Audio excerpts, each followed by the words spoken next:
What up? What's happening? Welcome to another episode of Jay's Sideline, man. Good morning to all on this Monday morning, kicking off this new week. And we got the results for the playoffs. So that's what we're going to talk about this morning, man. Shout out to the rest of the FNS family. Matt, Luisha, Andrea. But let's get into it, man. Yesterday, we had the concluding spots for all the games. But last night, the game of the week was the Minnesota Vikings and the Detroit Lions competing for that number one spot. Both teams came into this game 14-2. So whoever wins this game, that was going to be whoever was going to get the first place spot in the NFC, going to get the bye, be able to get a week off, potentially a time to get some needed rest for players, some needed treatment for players that probably was playing with injuries or dealing with some injuries. And for a team like Detroit, this was definitely something that they would love to have, especially with as many injuries as they have on their team. Any chance to get players extra treatment, give them a chance to come back, something that they could take advantage of. And that's exactly I don't know if that's what they really cared about mentally, but like the way the game happened, man, woo. I'm gonna get a perspective of Detroit and Minnesota on this. I was watching the game last night, man, and I ain't gonna front. I was a little I wasn't easy feeling for Detroit. You got this Minnesota Vikings team coming to town with, debatably the best wide receiver in the league, Justin Jefferson, a really good complimentary wide receiver in Jordan Addison, really good tight end in TJ Hockenson, former Detroit Lion, probably wanting to come into this game having a big game to get some payback. Aaron Jones and Sam Darnold having the best year of his career. And the defense for Minnesota has been playing well this year, with Brian Flores as the defensive coordinator. They over there, blitz heavy defense, pressure on quarterbacks, a lot of turnovers and whatnot.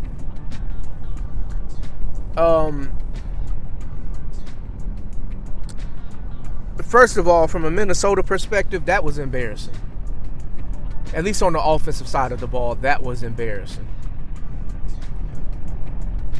This team, with all of that going for them, didn't score one touchdown. Not one touchdown.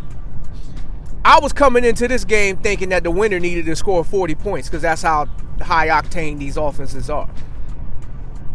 But not one touchdown. Not one. In the red zone multiple times, but could not cash the check. Sam Darnold was getting pressured the whole night. He was getting hit a lot on a regular basis the whole night. But the few times that he did have to make a throw, he couldn't make an accurate pass. He was missing high the whole game. Then on top of that, Justin Jefferson, he did not show up in a top wide receiver in the NFL type of fashion. Because if you can gain that kind of status, it really don't matter who you go up against. You going to make your fair share of plays, and they going to make their fair share of plays if they a top caliber corner like you are a top caliber wide receiver. But that's not what happened. Amik Robinson fought Justin Jefferson, and he battled him. Justin Jefferson's plays that he made was minimal. Now, he did have a couple of dropped passes, a dropped touchdown pass.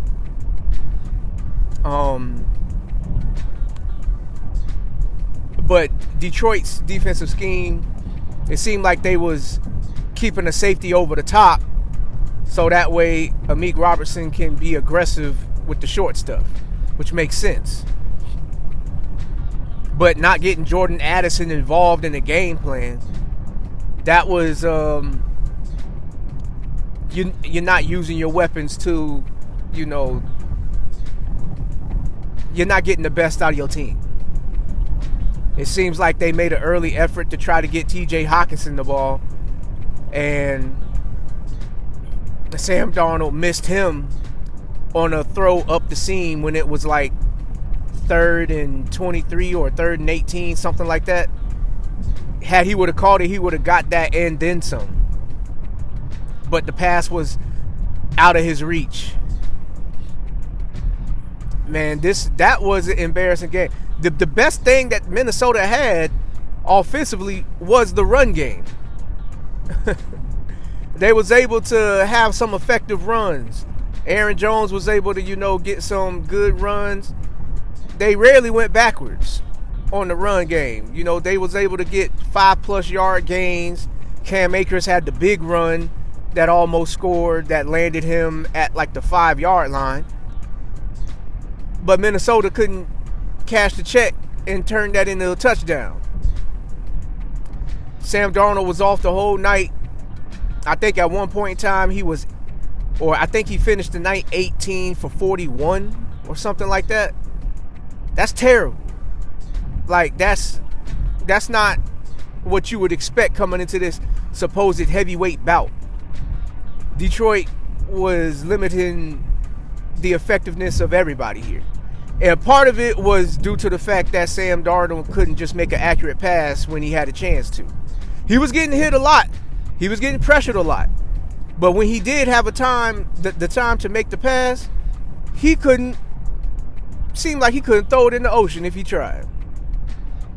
So, Minnesota, they lose first place. Now, Lions winning this game. Jahmyr Gibbs, what a game. Jahmyr Gibbs showed that he's capable of carrying the primary running back load against a better quality team, because I'm not going to go based off of what he did against Chicago. But based off of what he did in this game right here, he showed that he can carry the offense, running game load. He's not no power back, but when he does find that little crack in the hole that he can fit through, he explodes through it, man. And he was able to get a couple of big runs off of his acceleration and speed. He scored all 4 touchdowns that Detroit had on the board. 3 rushing touchdowns and 1 receiving touchdown. Jahmyr Gibbs had a hell of a game. Jared Goff, he played better than Sam, but he made bigger mistakes too. One interception. One interception that was like completely unnecessary. When they were down at their own 3-yard line and he just lobs it deep in the middle of the field. Like, that's the worst place where you can lob a ball deep. Doesn't make any sense trying to get Jameson Williams involved. But they were able to hold them without scoring a touchdown even with that. He had another touchdown, but it was like a screen pass that got tipped and intercepted and could have been returned for a touchdown. But Jared Goff did not have his best game. But when he could throw the ball, because Minnesota was sending their fair share of pressure too, he wasn't getting hit as much. But when he could throw the ball, for the most part, his throws was accurate enough for his wide receivers to catch the ball. The one issue that I had with Jared Goff outside of those interceptions was that he was holding the ball too long. He was holding the ball too long, and that gave teams opportunities to be able to hit him or cover and get in position a little bit longer. But halftime, seemed like they made the adjustments. We throwing wherever y'all blitz come from, because they was blitzing a lot up the middle, and that was where a lot of them shots was being taken to extend drives. One of Gibbs' touchdowns was on something like that. When the blitz came up the middle, they left Van Ginkel guarding Jahmyr Gibbs.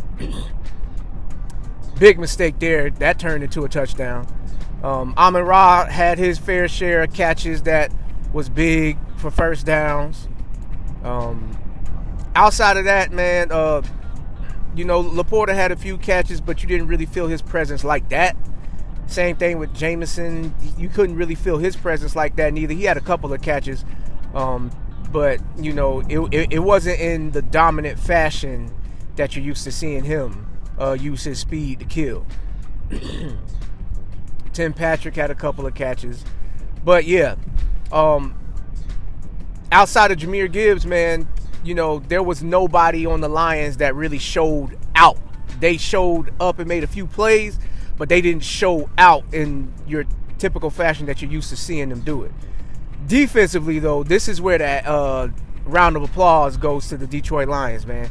Aaron Glenn and what he's working with all those injuries on Detroit, to be able to have an impact on the game the way he did, to constantly be able to get after Sam Darnold, make him uncomfortable, make him see the ghost like he used to say that he was seeing when he was playing for the Jets. Man, Aaron Glenn called himself a defensive game. And the game plan to have Amik Robertson, going up against Jay Jettas, pretty much, I ain't going to say one-on-one completely, because it's not like they just left him on the island. They had that safety over the top. But with what he had with him, he was going at Jay Jettas. He wasn't scared of him at all. Which is, that goes back to their time in college when they played against each other in college. They played against each other in high school. These are two players that know each other. They pretty much grew up playing against each other. So he's not scared of Justin Jefferson. So, kudos to them, because I have no doubts that he was probably all up in Aaron Glenn's ear talking about, yo, let me do this. Trust me, let me do this. Because I can have an impact on the game by limiting him. Just keep a safety over the top. I wouldn't doubt that he was like that. So, the game plan worked almost to perfection. Obviously, if Sam would have actually threw accurate balls on the few throws that he had, if Justin Jefferson would have caught the ball, this would have been a completely different kind of a game, because it really broke open in the second half. But with the results that happened, this game plan worked to perfection, man. With the results that... Now, on a bad note, Terrion Arnold, whatever ankle injury that he's dealing with, he couldn't put pressure on it at all, and he got carted off the field. It's a bad sign. Don't know exactly what it is. I haven't really heard a report about it yet, but that's something that can potentially hurt Detroit even more defensively, because now you're down another corner, another starter. They lost one of the other defensive linemen for the game, at least, but Terrion Arnold is the one that's the biggest blow. So that's going to be interesting to see if he can get healthy at all, enough to come back and play, because right now, everybody knows that Detroit is the most banged up team in the league.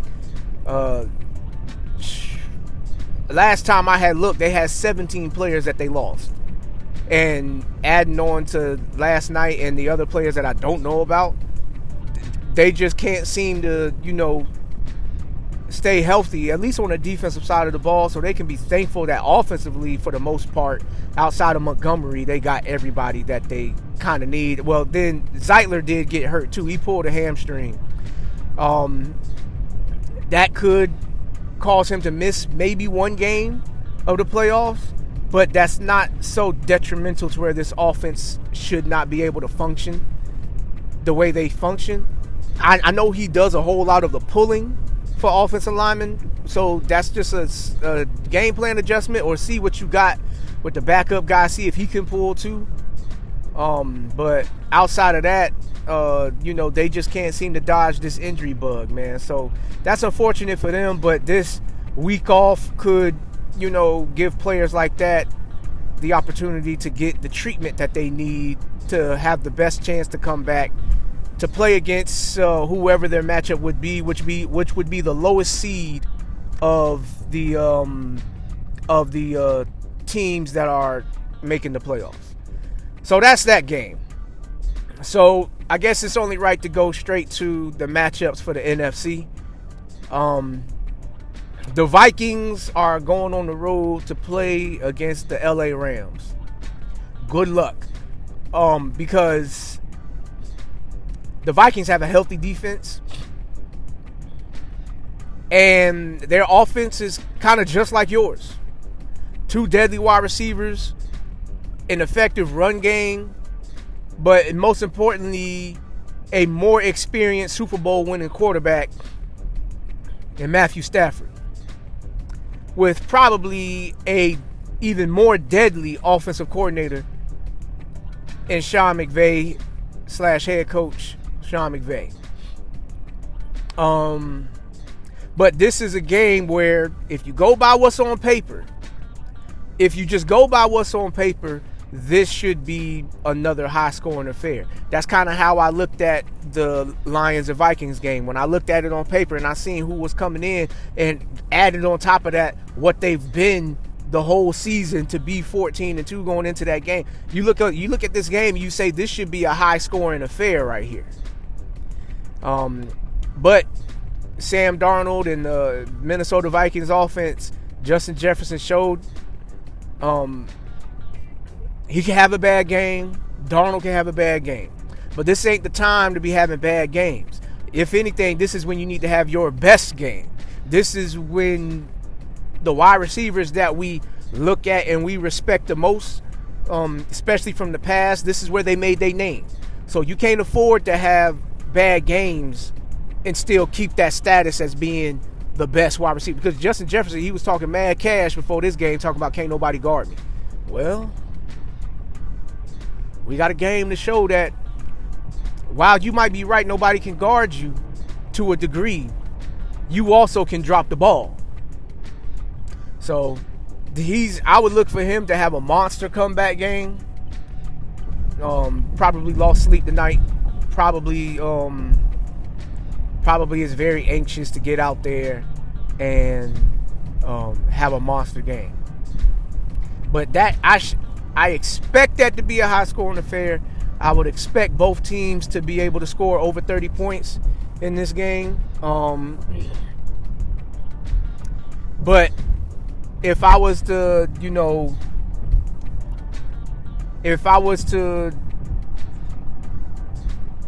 say put my trust in anybody more than the other, I would put my trust in the Rams to show up and handle business, because they got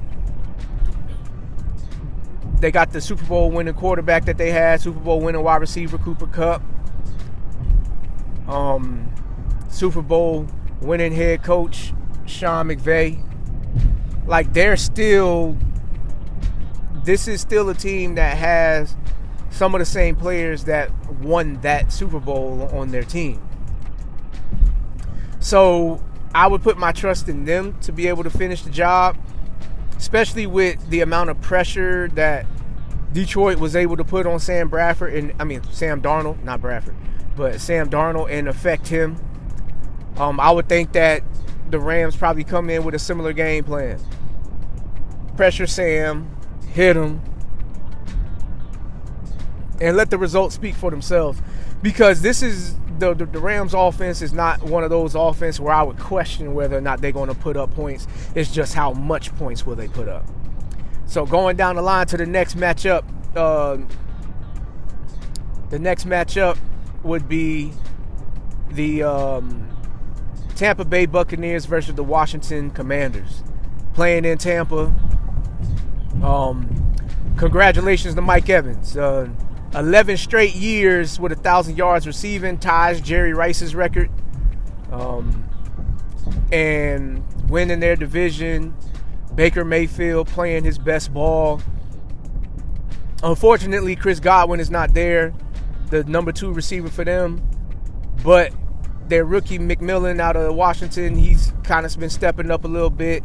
They got the tight end, K. Otten, over there. And they got a 3 stable room of running back with Bucky Irvin and Sean Tucker and the other dude, I forget what his name is. Rashad Wright or Ricard Wright, however you pronounce his name. They got 3 running backs in that room that they can use to run the ball really well.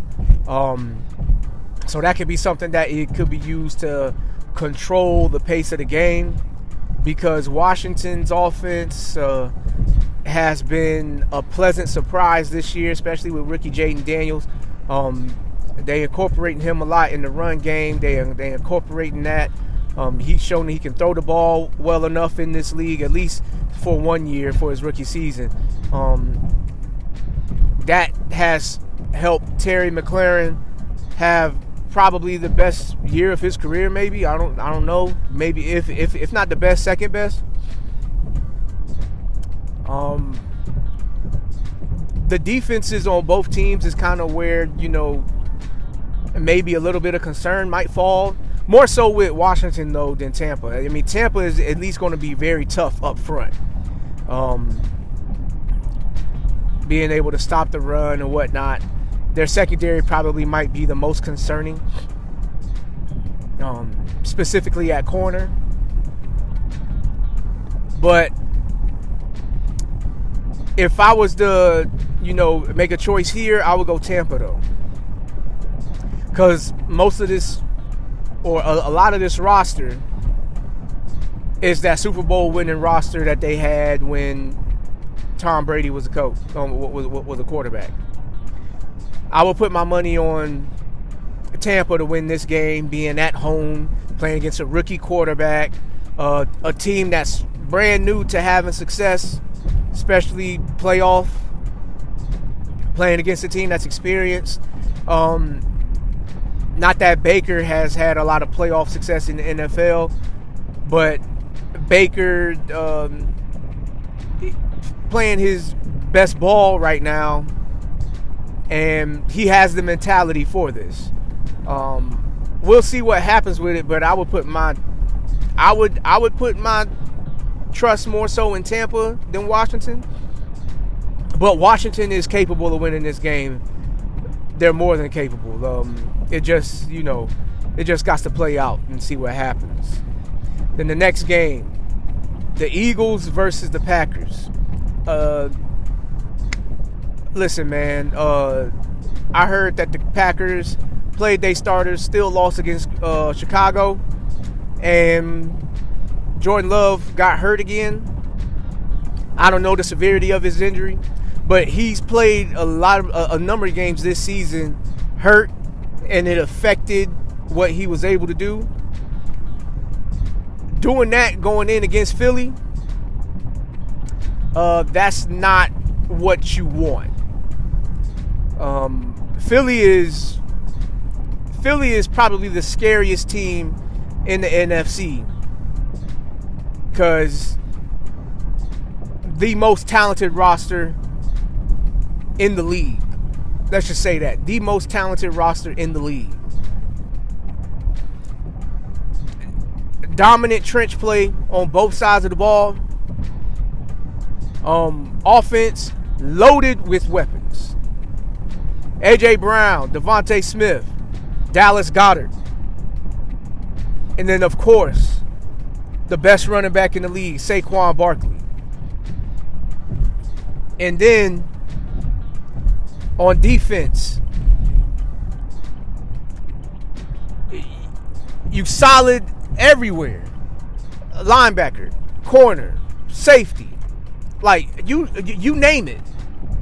Like, this, I got a feeling that this could be the blowout of the first round of the playoffs. This could be the blowout, especially if Jordan Love is, like, hurt. But even if he's playing, I don't really think that makes too much of a difference.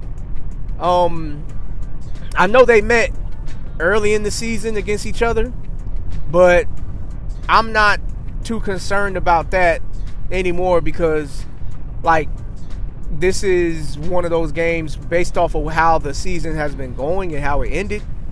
I think Philly should be able to win this easy. So that's the NFC. The AFC. The Chiefs wrapped up first place a couple weeks ago. So they resting. They getting some players back. You know, I mean, this is the same story with the Chiefs. So, you know, kudos to them. Going to the matchups. Buffalo versus Denver. Well, Denver's going to Buffalo, I should say. Denver, great season, great rookie year for Bo Nix, but I think this is where it all ends right here. Playing against Josh Allen, who's having an MVP caliber season. You're going to Buffalo, which is going to be a place that is much colder. You might get some snow. You don't really know how to handle playing in something like that because you don't get the kind of snowstorms in Denver that you get in Buffalo. This is just, you know, congratulations for making it this far, but I think this is as far as you go. That being said, they have tough defense. Bo Nix has been playing really well. Buffalo is just better. Buffalo is just better. Coaching staff and everybody. I mean, now Sean Payton, you know, obviously we know he goes back to winning that Super Bowl with the Saints. So he's going to do everything to get his team ready. So I don't know if this is going to be a blowout or anything like that. But Buffalo definitely, I will put my trust in them to take care of business here. Josh Allen, Amari Cooper, Keon Coleman, Shakir, James Cook. The way that offense has been going, I think it's going to be too much to handle. And I think it's going to be too much points to keep up with too. But we'll see what happens. You know, would I be upset if Denver was to pull off this game as in upset fashion? No, I wouldn't be upset. But I just think that Buffalo should go in here, go take care of business here. The next matchup, a divisional matchup, Pittsburgh versus Baltimore. Pittsburgh coming off a 4-game skid. They have lost 4 straight. And Baltimore is picked up their steam and they getting hot. I would say in this game, I trust Baltimore more. Mike Tomlin, probably one of the top 5 coaches in NFL, but he's working with an under-talented hand here. Defense is still a defense. You know, the Pittsburgh Steelers defense, they still kept their identity. Baltimore, on the other hand, they defense is kind of like, you know, they made a bad turn for the worse this season. But the question is for Pittsburgh is, can you get one of them games out of Russell Wilson?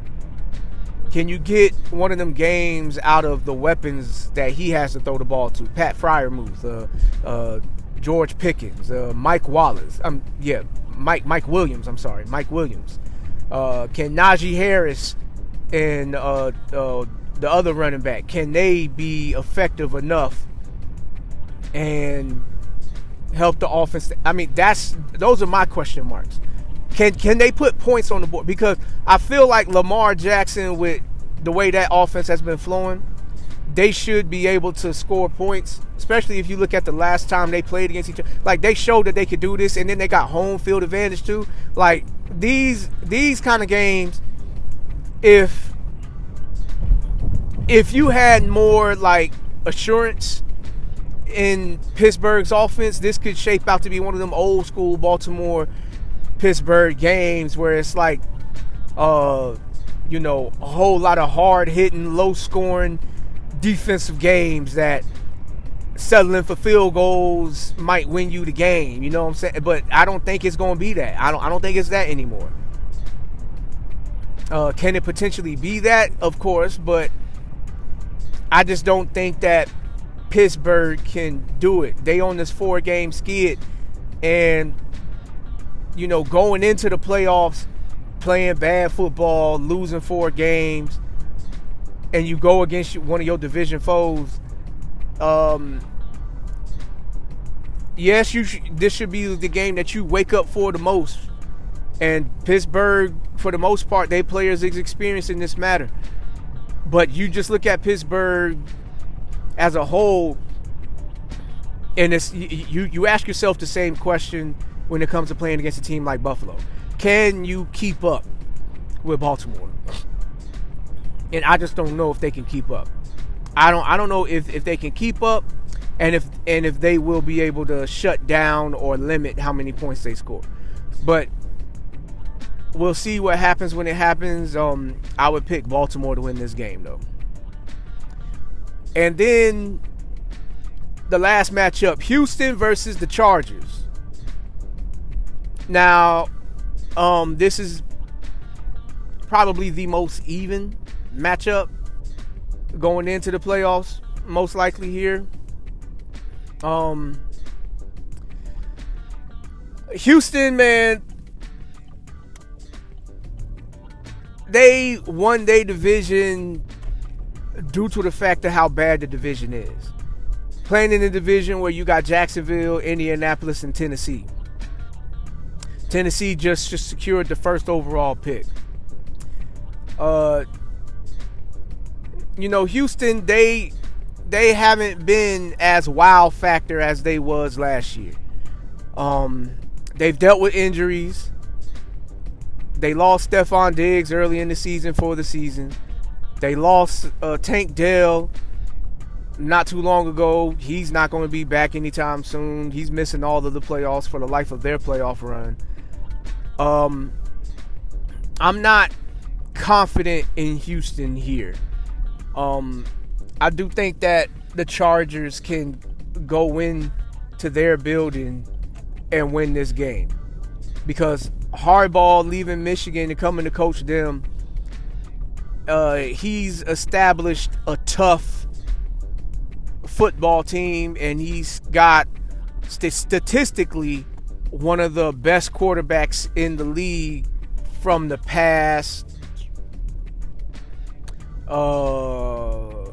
ever since Justin Herbert came into the league, man. Actually, he's been putting up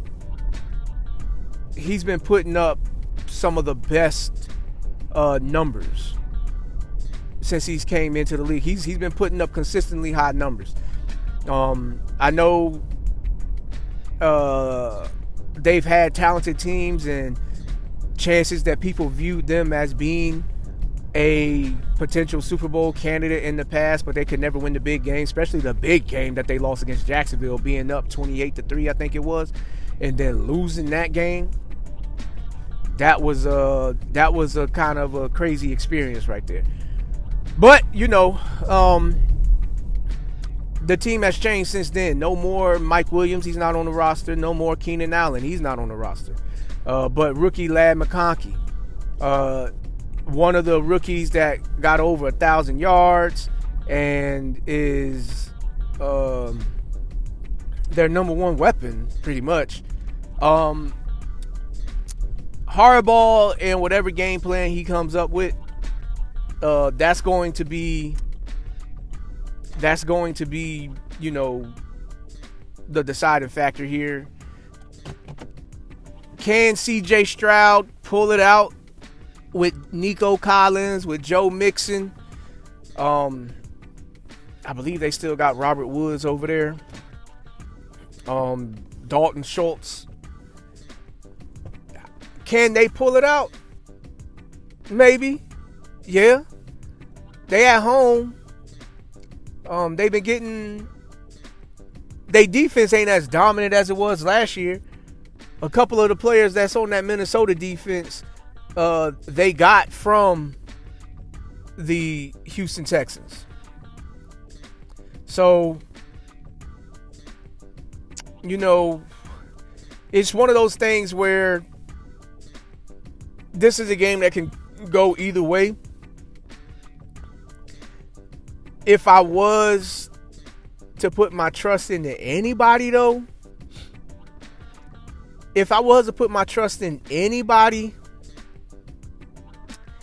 I would say in this matchup, I would trust the experience of Harbaugh with what he did with San Francisco and whatnot, how he was able to keep them constantly in the conversation and whatnot. I would trust that over what DeMeco Ryans can do as a defensive coach, working with a little bit lesser hand than what he had last year. CJ Stroud is not wowing folks the way that he wowed last year. The Chargers got Khalil Mack and Bosa over there with Derwin James and Asante Samuels Jr. They're not loaded, but they're good enough to be able to, compete with that Houston offense.